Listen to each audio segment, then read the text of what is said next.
Bisa 19.09.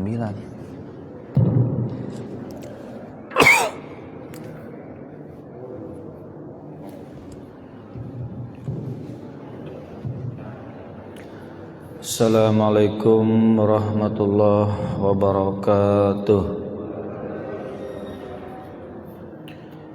Innal hamdalillah nahmaduhu wa nasta'inuhu wa nastaghfiruh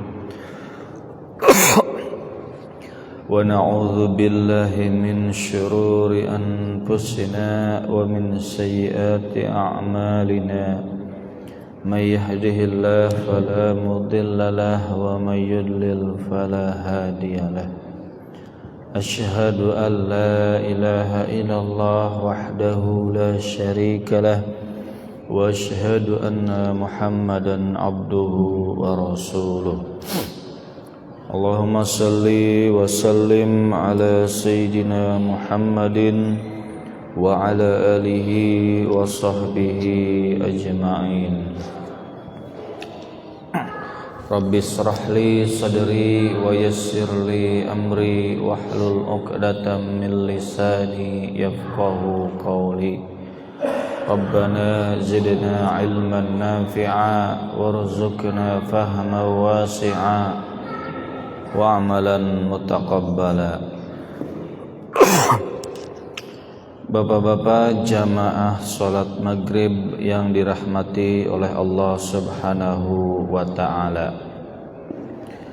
Pada kesempatan kali ini alhamdulillah kita bisa berkumpul untuk thalabul ilmi, mencari ilmu.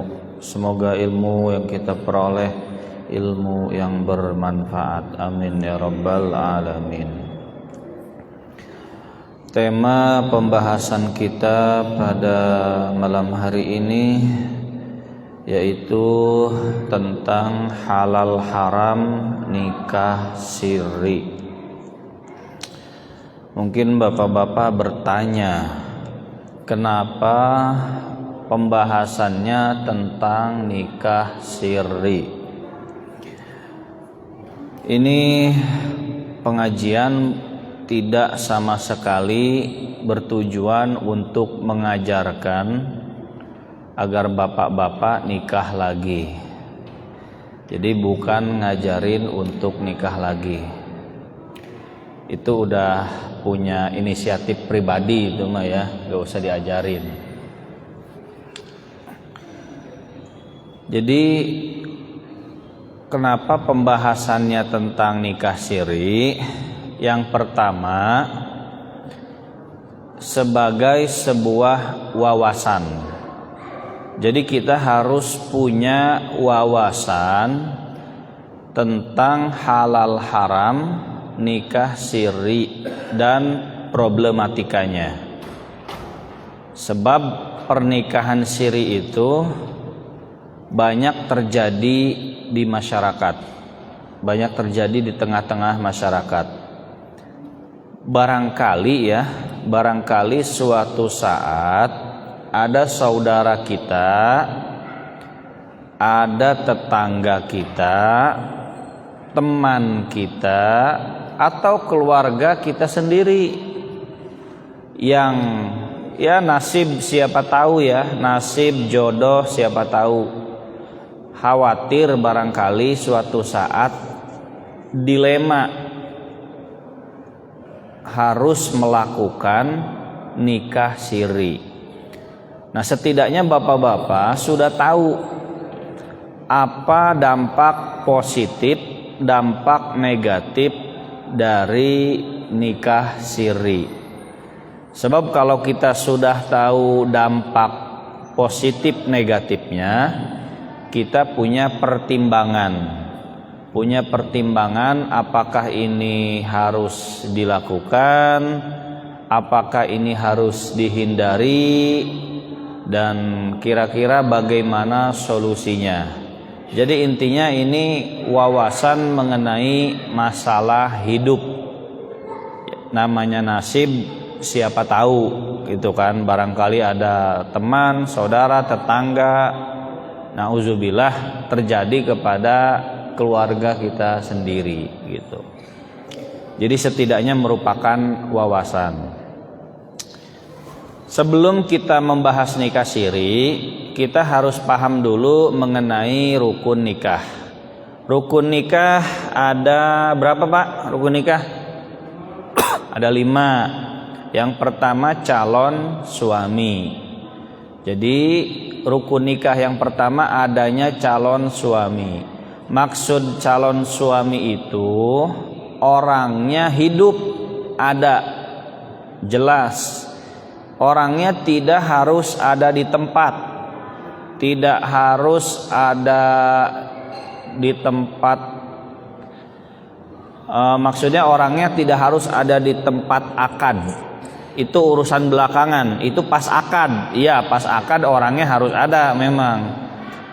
Tapi yang dimaksud rukun nikah adalah calon suami, yakni orangnya jelas, ada, hidup, sehat walafiat. Itu yang pertama. Jadi calon suami. Yang kedua, rukun nikah yang kedua apa? Calon istri. Nah, maksud calon istri di sini bukan berarti istrinya ada di tempat. Jadi akad nikah perempuan itu tidak harus ada di tempat. Perempuan itu akad nikah boleh di rumahnya. Yang akad suaminya, calon suami dengan wali di masjid. Si perempuan, si calon pengantin perempuan itu boleh saja di rumah atau boleh saja di tempat lain, tidak harus ada di tempat akad. Yang terpenting itu si calon mempelai wanitanya ada, orangnya ada, jelas orangnya. Nah, itu yang kedua. Yang ketiga apa yang ketiga? Wali nikah. Rukun nikah yang ketiga yaitu wali nikah. Wali nikah ini harus ada. Nah, wali nikah itu dari sisi laki-laki apa perempuan? Dari sisi perempuan. Urutannya harus sesuai, tidak boleh beda.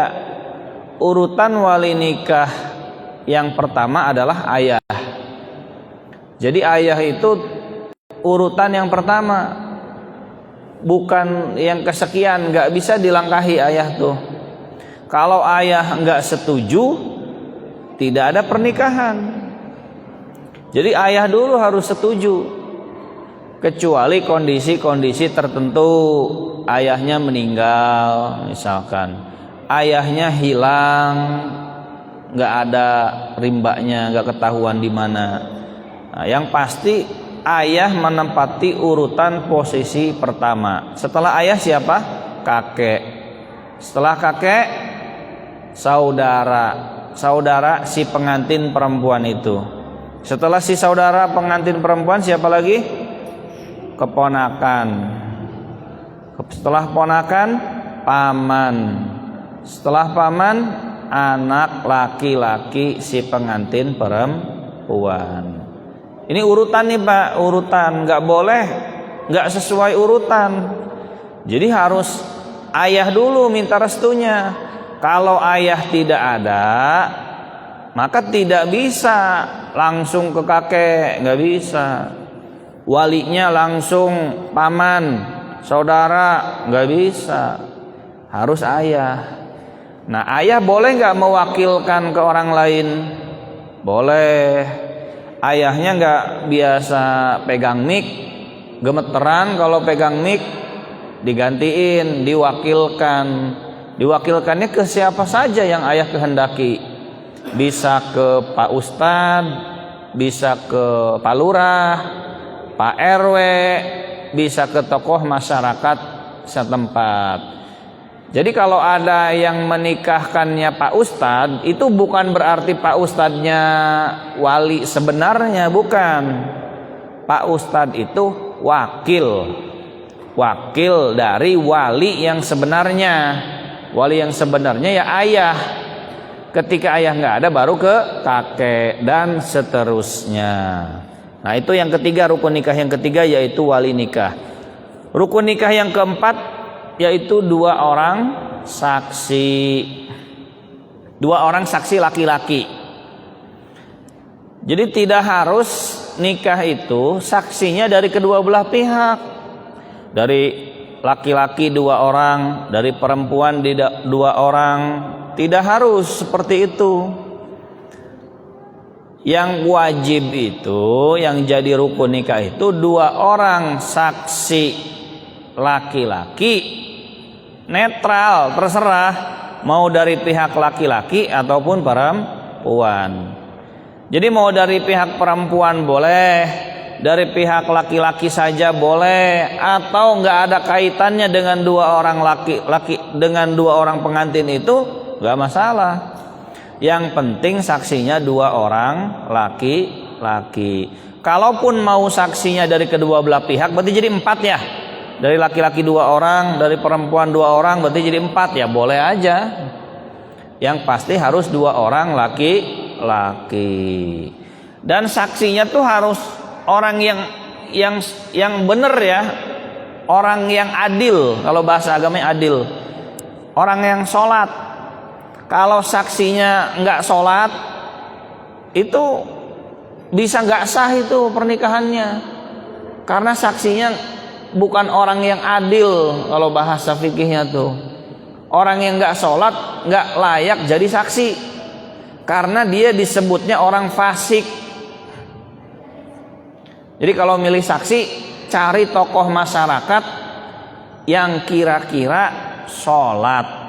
Maksud kira-kira tuh kan kita nggak ngintip 24 jam gitu ya Pak. Kayaknya nih orang sholat, nah udah kita suruh jadi saksi begitu. Tapi kalau ada tokoh masyarakat kayaknya jarang sholat, nggak boleh jadi saksi. Nanti pernikahannya nggak sah. Karena syarat saksi itu adalah adil, bukan orang fasik. Orang yang nggak sholat itu orang fasik begitu. Jadi kalau mau nyuruh tokoh masyarakat jadi saksi, tanya dulu, Pak sholat enggak? Gitu. Nanti tersinggung dia. Kamu. Nah itu yang kedua, yang keempat, yaitu 2 orang saksi. Yang kelima apa? Ijab dan qabul. Ijab qabul harus jelas lafaznya dan bisa dimengerti oleh kedua belah pihak. Dan ijab qabul itu nggak harus langsung, ada jeda sedikit nggak apa-apa, nggak harus nyambung gitu ya, napas sedikit langsung nggak sah, nggak begitu. Jadi ketika si wali mengatakan saya nikahkan dan kawinkan anak saya Maimunah binti Haris dengan mas kawin seberat emas 2 gram dibayar tunai, si laki-lakinya napas dulu, Bismillahirrahmanirrahim, saya terima nikah dan kawinnya, nggak apa-apa. Jadi menghela nafas, si laki-laki itu dia gugup gemeteran, kira-kira jeda 4 detik, nggak masalah. Yang nggak boleh itu jedanya lama. Jadi ketika saya nikahkan dan kawinkan dengan mas kawin sekian dibayar tunai, si pengantin laki-lakinya ngopi dulu. Ntar ya saya ngopi dulu nih biar nggak grogi gitu, ngerokok dulu. Nah itu nggak sah baru. Kalau bisa nikahnya juga dibatalin aja. Masa lagi akad nikah ngopi dulu, ngerokok dulu gitu, karena nggak serius berarti. Jadi akad nikah itu nggak harus bersambung tanpa jeda, nggak apa-apa, ada jeda sedikit yang wajar gitu. Jadi ada berapa nih rukun nikah? Ada 5. Yang pertama apa? Ada pengantin laki-laki. Yang kedua ada pengantin perempuan. Yang ketiga ada wali. Yang keempat ada saksi, 2 orang saksi laki-laki. Yang kelima ijab dan qabul. Nah ini saya singkat ini. Ini kalau dibikin lama penjelasan rukun nikah juga bisa 1 jam. Cuman saya persingkatlah untuk kajian di Karamal mah. Ya, itu intinya. Rukun nikah ada 5. Nah sekarang kita langsung dah ke pembahasan tentang nikah sirinya. nikah siri itu ada banyak macamnya, Pak. Ada banyak macamnya. Macam yang pertama, yang umumnya ketika mendengar kata nikah siri, umumnya tuh adalah ini, 90%. Kalau Bapak dengar kata nikah siri, berarti ini 90%. Apa? Nikah siri itu nikahnya sah secara agama sah, cuman dia tidak tercatat di KUA. Nikahnya sah secara agama. Kalau sah secara agama itu berarti gimana? Rukunnya terpenuhi, rukun yang 5 tadi. Cuman dia nggak dicatat di KUA. Kenapa nggak dicatat di KUA? Banyak faktor ya, banyak alasan, macam-macam alasannya. Nanti kita bahas alasan-alasan apa saja yang buat orang tuh melakukan nikah siri. Nah, model yang pertama ini apa, Pak? Model yang pertama, nikahnya sah, syarat dan rukunnya terpenuhi, cuman tidak dicatat di KUA. Walaupun diadakan walimah, nikahnya di masjid, rame banyak orang, diadakan walimah, pesta, tapi nggak dicatat di KUA, nikah siri itu namanya. Nikah siri itu ilustrasi gampangnya nikah bodong, jual beli bodong. Tahu jual beli bodong? Beli motor, beli mobil, cuman surat-suratnya nggak ada. STNK-nya, BPKB-nya nggak ada. Yang ada cuma kwitansi biasa sama matre. Jual belinya sah nggak? Sah. Jual belinya sah. Cuman nggak ada surat-suratnya. Berarti beli apa tuh? Jual beli apa namanya tuh? Bodong. Orang-orang pada tahu ini beli mobil, saya beli mobil, orang-orang tahu. Ya tetap kalau nggak ada surat-suratnya tetap, walaupun orang-orang pada tahu tetap jual beli bodong. Nikah siri itu sama dengan nikah bodong. Ini bukan maksud mencaci atau bagaimana ya. Ya memang istilah yang tepat mewakili nikah siri adalah nikah bodong. Begitu. Nikah yang tidak tercatat di negara. Jadi negara Indonesia, Pak, itu nggak punya catatan bahwa mereka tuh suami istri. Negara itu taunya mereka itu adalah orang lain, bukan pasangan suami istri. Di mata negara,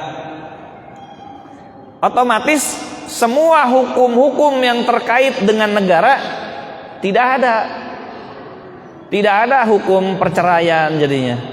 Tidak ada hukum pembagian harta gonogini, tidak ada hukum warisan di mata negara ya, bukan di mata agama. Karena bagi negara mereka bukan suami istri, bagaimana ada perceraian? Suami istri aja bukan, gimana cerainya? Orang nikah aja enggak katanya, gitu. Karena tidak diakui.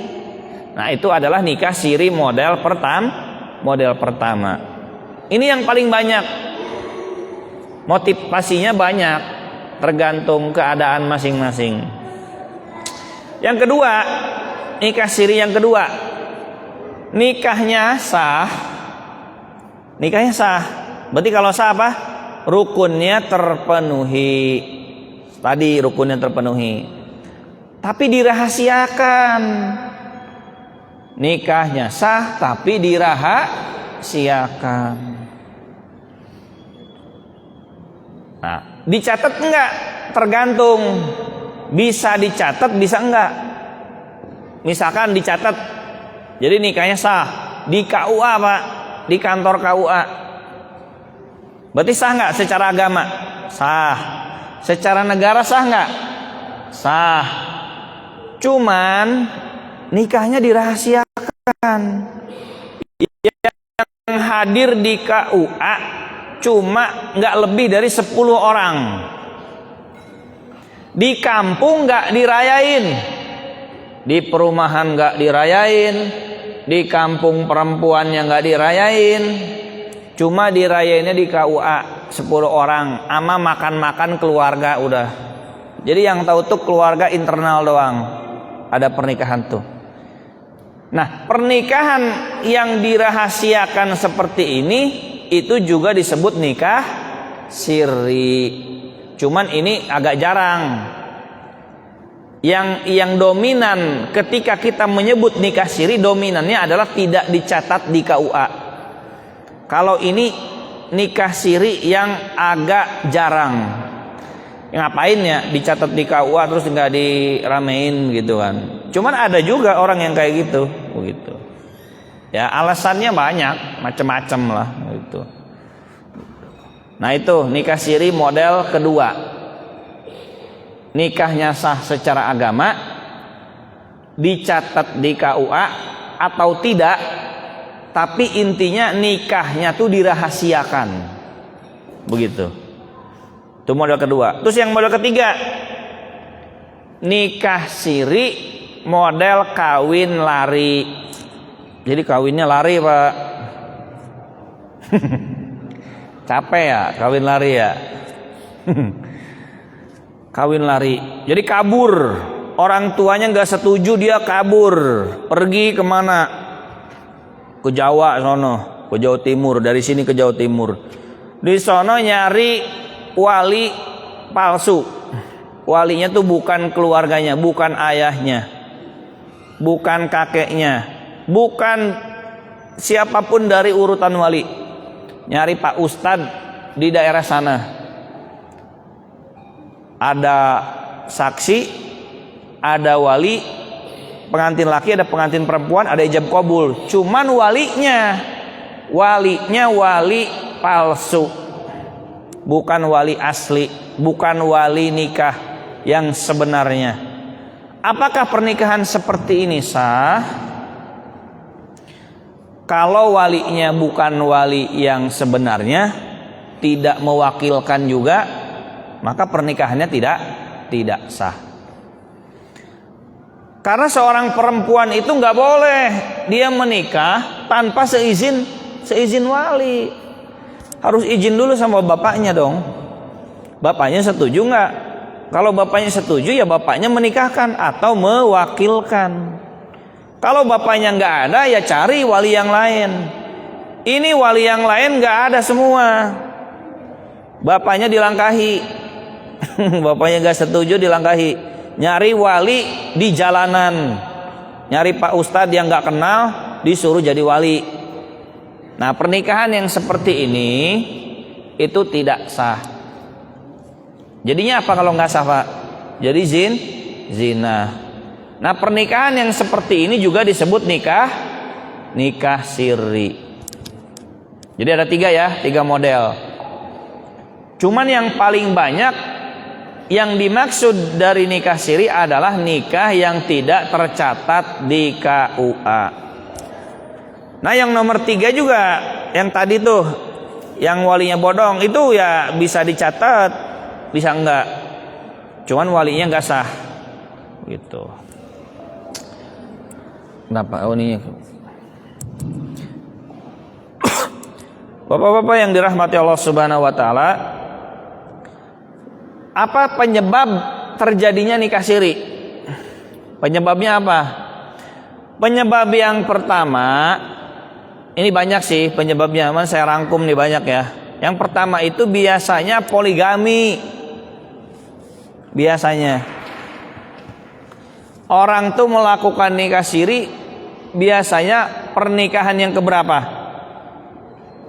Yang kedua atau ketiga, biasanya poligami. Nggak dapat persetujuan istri pertama. Istri pertamanya nggak setuju, akhirnya nekat melakukan nikah siri. Sebab Pak, kalau mau poligami dicatat di KUA, syaratnya apa tuh? Harus persetujuan istri pertama. Nikah yang kedua, kalau istri pertama nggak setuju, nggak bisa dicatat di KUA. Coba Bapak ya, cobain deh ke KUA. Pak, saya mau nikah lagi. Nikah yang keberapa? Yang kedua. Istrinya sekarang masih ada, masih sah sebagai istri. Saya mau nikah lagi. Istrinya setuju nggak? Enggak, istri saya nggak setuju. Orang KUA nggak mau, Pak. Nggak mau. Kata orang KUA, kalau Bapak mau nikahnya dicatat di KUA, syaratnya Bapak harus bawa surat pernyataan istri setuju. Gitu, Pak. Jadi kalau mau KUA nikah yang kedua kali poligami, bawa surat persetujuan istri. Bisa nggak Pak kira-kira? Nggak bisa, susah Pak. Waduh, gimana caranya nih? Kecuali di barter Pak. Bapak dapat surat persetujuan, istri dapat surat tanah. Nah, surat tanah 200 hektar. Surat saham BUMN. Dikasih sok Pak. Surat persetujuan. Masalahnya nih, kita nggak ngasih apa-apa sama istri. Istri udah yakin nggak setuju. KUA nggak mau nyatet. Nggak mau, saya nggak mau nyatet. Kalau KUA nyatet pernikahan yang kedua tanpa persetujuan istri pertama, dipecat itu orang KUA-nya. Gitu. Akhirnya gimana jadinya? Akhirnya nikah yang kedua tidak dicatat di KUA. Terjadilah pernikahan siri. Apalagi PNS. Wah, PNS nikah yang kedua nggak izin sama atasan, nggak ada izin sama istri, nggak ada surat pernyataan, dipecat itu Pak. Tamat riwayatnya Pak. Sama istrinya bubar, kerjaannya juga bubar Pak. Bubar semua, jadi rugi semua Pak. PNS ya, itu pejabat-pejabat itu nikah poligami kebanyakan nikah siri. Nah itu yang pertama ya. Penyebabnya apa? Karena poligami. Penyebab yang kedua, orang kan beda-beda kondisinya. Ini yang kedua apa? Biasanya menikah di usia yang sudah tidak lagi muda. Usia yang sudah tidak lagi muda, biasanya nikahnya nikah apa? Nikah siri. Ada juga yang kayak gitu. Kira-kira nih umur 60 tahun, lu nikahnya perlu dicatat di KUA nggak? Hah? Lah kayak nggak perlu lah. Capek-capek ke KUA, tanda tangan, berkas-berkas, pakai dipoto segala lagi. Udah nenek-nenek begitu ya, udah kakek-kakek. Kira-kira ada lagi nggak nenek-nenek yang mau? Nah, udah jadi, udah nikah. Paling sama keluarga doang kumpul gitu ya. Makan-makan udah, makan sama nasi kebuli 50 porsi, selesai. Nah itu nikah siri, motivasinya tuh banyak. Ada yang karena poligami, ada yang karena memang nikah di usia yang sudah tidak lagi muda. Gitu. Terus yang ketiga, menikah untuk kesekian kali. Jadi ini tuh nikahnya tuh udah yang ketiga, udah yang keempat. Ini bukan poligami ini mah. Udah kawin cerai mulu Pak. Istri pertama cerai, istri kedua minggat, istri ketiga, ini mah udahlah, nggak usah dirame-ramein, nggak usah dicatat di KUA, malu. Petugas KUA-nya udah udah sampai kenal gitu. Ini Bapak nikah lagi? Iya. Waduh, yang kemarin kemana Pak? Udah selesai Pak. Kan malu gitu ya. Ya kalau yang pertama sama kedua mah masih wajar lah mungkin ya. Ini udah yang ketiga, kok empat, kawin cerai melulu gitu Pak. Gitu. Ya atau bukan kawin cerai lah ya. istrinya meninggal semua gitu Pak kira-kira. Kan bisa juga ya. Istri pertama meninggal, istri kedua meninggal juga Pak, istri ketiga, dia malu mau dicatat di KUA-nya. Cuman jangan-jangan istri ketiga juga meninggal.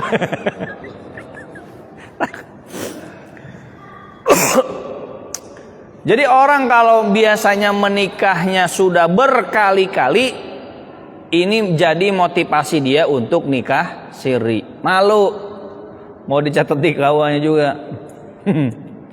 Mau diramein juga malu Pak. Nikah pertama wajar, nikah kedua masih mending gitu kan, apalagi masih muda. Ini udah ketiga kali Pak, orang udah bosan kondangan Pak. Ini kondangan ke siapa? Ke dia lagi. Saya udah 3 kali kondangan sama dia belum pernah kondangan sama saya gitu kan. Jadi nggak ada timbal balik gitu. Nah itu yang ketiga. Yang keempat,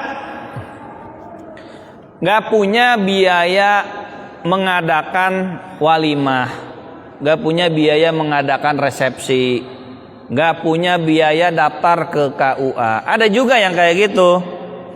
Jadi bukan soal poligami, bukan karena tukang kawin cerai, bukan. Karena memang orang nggak punya biaya, orang susah. Cuman katanya sekarang nikah gratis ya, kalau di KUA ya, bener nggak? Gratis nggak Pak kalau nikah di KUA? Oh tetap bayar. Kalau KUA-nya dipanggil lebih bayar lagi, banyak ya bayarnya, lebih mahal ya. Ya karena bayar itu Pak, nikah di KUA 1 juta, belum makan-makan 5 juta. Apalagi kalau manggil resepsi ya, ada panggilan dekorasi resepsi. Apalagi kalau pakai organ tunggal. Wah, ini organ tunggal 50 juta nih. Udahlah, nggak usah lah. Udah nikah siri aja. Nah, karena nggak punya biaya. Ada juga yang nikah siri karena nggak punya biaya. Gitu. Masih banyak lagi Pak motivasi orang yang menyebabkan nikah siri. Cuman apa kesimpulannya?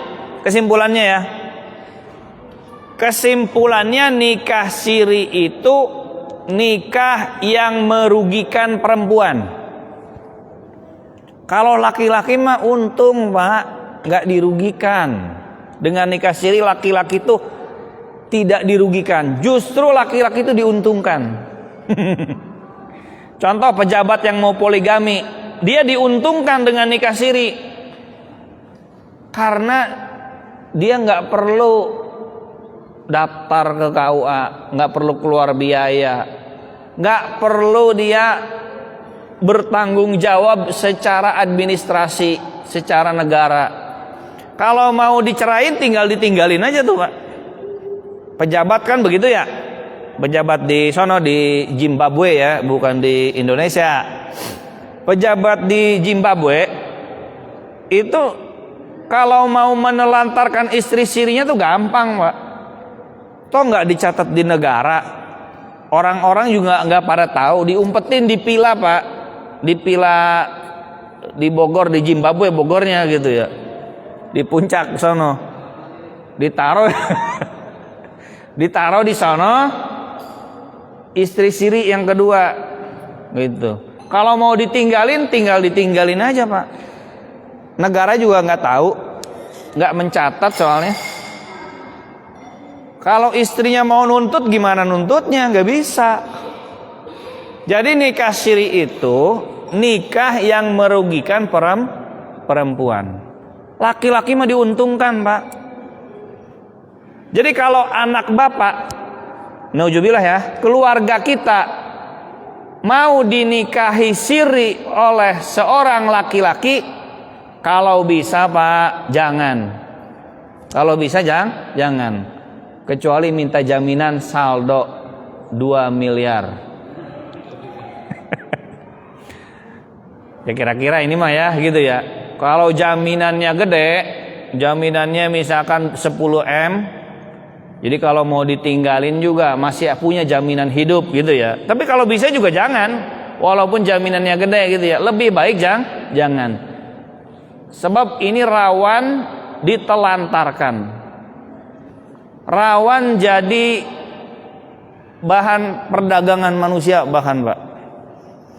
Orang Arab Pak yang di Saudi ya, orang-orang kayanya Pak, itu kalau mau nikah siri tuh bukan di Arab Pak, karena nikah di Arab tuh maharnya gede Pak. Maharnya tuh rumah, bisa juga maharnya perusahaan, mobil Mercy. Kata dia, wah nikah di Arab mah, nikah yang kedua nih ya, mahal. Nah dia tahu Pak, nikah di Indonesia murah. Maharnya apa Pak? Maharnya seperangkat alat sholat, murah katanya, kata orang Arab nih. Duit minyak banyak, ini cuma beli seperangkat alat sholat kasih 10 juta, mau. Pada nikah Pak ke orang Indonesia Pak. Nikah di Indonesianya milih nikah siri. Jadi kata orang Arab tuh ya, perempuan Indonesia tuh rohis, murah katanya. Cukup 10 juta, 20 juta jadi nikah Pak.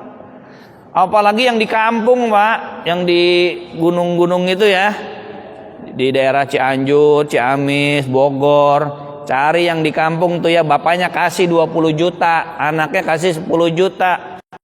Mau itu Pak. Apalagi nikah sama juragan Arab ya gitu ya. Ngiler duitnya. Padahal Pak, kebanyakan orang Arab tuh nikahnya tuh ternyata cuma nikah siri Pak. Setelah perempuan itu hamil, si Arabnya bilang nih, si Arabnya, kamu mau cerai apa ikut saya ke Arab sana? Kebanyakan milih apa tuh? Cerai aja. Karena ke Arab sana berarti nggak balik-balik lagi, khawatirnya bapaknya. Begitu. Akhirnya dinego, kasih 50 juta. Selesai. Nah itu katanya ini mah bukan saya ngalamin, bukan ya, gitu ya. Saya mah nggak punya duit, saya mah. Katanya banyak cerita, banyak nikah siri yang terjadi di puncak, gitu Pak. Nikahnya tuh seperti kawin kontrak, jarak 3 tahun 4 tahun dicerai, ditinggalin, punya anak aja di sini gitu, orang Arab tuh gitu. Jadi nikah siri ini berbahaya Pak. Nah ini ada berapa dampak negatif nikah siri. Yang pertama nih ya, ini yang pertama nih, pernikahan dianggap tidak ada di mata negara. Negara menganggap si A dan si B bukan suami istri. Coba bayangin Pak, dianggap bukan suami istri di negara. Karena dia dianggap bukan suami istri, itu kalau di hotel berduaan digerebek sama Satpol PP, mana buku nikahnya, begitu kan? Kata Satpol PP itu, mana buku nikahnya? Enggak ada Pak, kita nikah siri Pak. Sah kok Pak, secara agama halal, katanya Pak, halalan thayyibah. Kata Satpol PP tuh, wah nggak bisa, buktinya mana? Saya mau bicara bukti. Nggak ada Pak, orang kita nikah siri ini Pak cuma surat. Masalahnya Satpol PP nggak percaya, surat tuh nggak bisa katanya. Ditangkap itu Pak, karena dianggap bukan suami istri. Ya cuman nggak dipenjara, cuma kan diangkut sama Satpol PP itu. Tapi kan kalau kita bawa buku nikah kan, ya nggak diangkut sama Satpol PP. Oh nih Pak, saya ada buktinya saya nikah suami istri. Oh iya, ya udah keluar Satpol PP-nya. Nah, akibat dianggap bukan suami istri, itu efeknya merambat kemana-mana Pak. Kalau bukan suami istri berarti bisa mengajukan gugatan cerai nggak? Nggak bisa. Suaminya menelantarkan sebulan, 2 bulan, 3 kali lebaran nggak balik-balik Pak. Bang Toib, 3 kali lebaran nggak pulang-pulang. Si istri bisa nggak nuntut? Nggak bisa. Kenapa nggak bisa nuntut? Karena dianggap bukan suami istri. Nggak bisa polisi ngurusnya. Ngajuin gugatan cerai ke pengadilan bisa nggak? Nggak bisa. Kata pengadilan, mana bukti nikahnya? Kita bisa ngurus perceraian itu kalau ada bukti nikah. Lah orang nikahnya aja nggak terbukti, kok mau cerai? Kan gitu ya logikanya. Gimana ceritanya mau cerai? Nikahnya saja tidak terbukti. Jadi tidak bisa menuntut nafkah, tidak bisa melakukan perceraian, bahkan tidak bisa melaporkan suaminya. Kalau KDRT itu nggak bisa. Suaminya KDRT nggak bisa kena pasal KDRT. Dia dianggapnya ya kriminal biasa jadinya, bukan urusan rumah tangga. Kalau punya anak nih, anaknya juga susah bikin akte, Pak, karena tidak ada catatan mereka tuh suami istri. Kalau si suami meninggal, nggak dapat warisan. Secara hukum negara nggak bisa nuntut warisan. Secara hukum agama mah bisa. Itu kalau kesadaran istri pertama. Masalahnya istri pertama taunya suaminya tuh setia, Pak. Kan ada cerita, Pak, si suaminya meninggal, Pak, istri pertamanya nangis, Pak, di depan mayat suami ya, jenazahnya nangis. Tiba-tiba ada perempuan ikut nangis juga, Pak. Si istri pertama nanya, "Ibu, kenapa ikut nangis juga?" katanya. "Emang ibu siapa?" "Saya istrinya juga," katanya. Ya kaget kan istri pertamanya kan. "Oh, suami saya kok kawin lagi?" katanya. "Kirain tuh setia. Mana buktinya kamu istri kedua suami saya?" Nggak ada. Apa buktinya? Nggak ada. Cuma foto-foto. Foto kan ya nggak bisa dibuktikan di pengadilan. Harus ada dokumen resmi. Nuntut warisan nggak bisa, Pak. Nuntut warisan gimana? Kalau kata istri pertama, "Enggak, saya nggak mengakui kamu istri kedua suami saya. Itu anak juga bukan anaknya suami saya. Warisan buat saya aja," kata istri pertamanya. Gimana tuh? Bisa nggak nuntut si istri kedua? Nggak bisa. Jadi karena pernikahan siri ini banyak masalah melebar kemana-mana, Pak. Masalahnya tuh. Jadi ruwet pokoknya. Kan sekarang lagi viral juga ya. Ada ustadz kondang gitu kan, nikah siri gitu, Pak. Nah, masalahnya kan melebar nih kemana-mana gitu. Jadi sebagai pelajaran aja, Pak ya, kalau bisa ada saudara, ada keluarga, jangan nikah siri. Cuman nih, memang kita tidak pungkiri nikah siri juga ada dampak positifnya. Apa dampak positif nikah siri? Positif yang pertamanya, dampak positifnya cepet, simple, hemat. Paket hemat, Pak, nikah siri itu bisa jadi solusi pasangan yang ingin halal dulu, ngurus berkasnya belakangan. Bisa. Misalkan nih tanggal 1 nikah siri, akhir bulan diurus. Itu bisa bagi yang ingin cepat halal. Kan bisa juga ya, ada yang orang tuh buru-buru ingin nikah. Daripada ini kumpul terus nggak nikah-nikah, daripada jinah, cepet-cepet dinikahin. Urus dokumennya belakangan. Jadi di sisi positifnya tuh lebih cepat ya, simple, hemat, menghindar daripada zina begitu.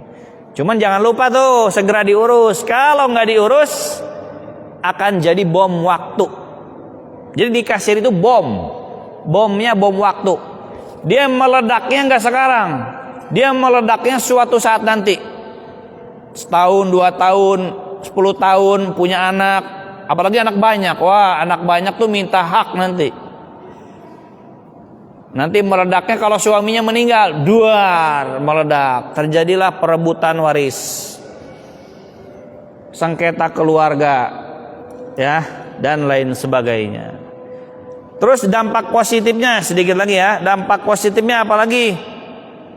Ya tadi bisa penyelamat darurat dari zina. Jadi ada pasangan, Pak Ustadz, daripada saya zina, saya mohon untuk dinikahkan siri terlebih dahulu. Ustadznya nanya, ada wali nggak? Ada. Ya udah, sini walinya mewakilkan ke Pak Ustadz.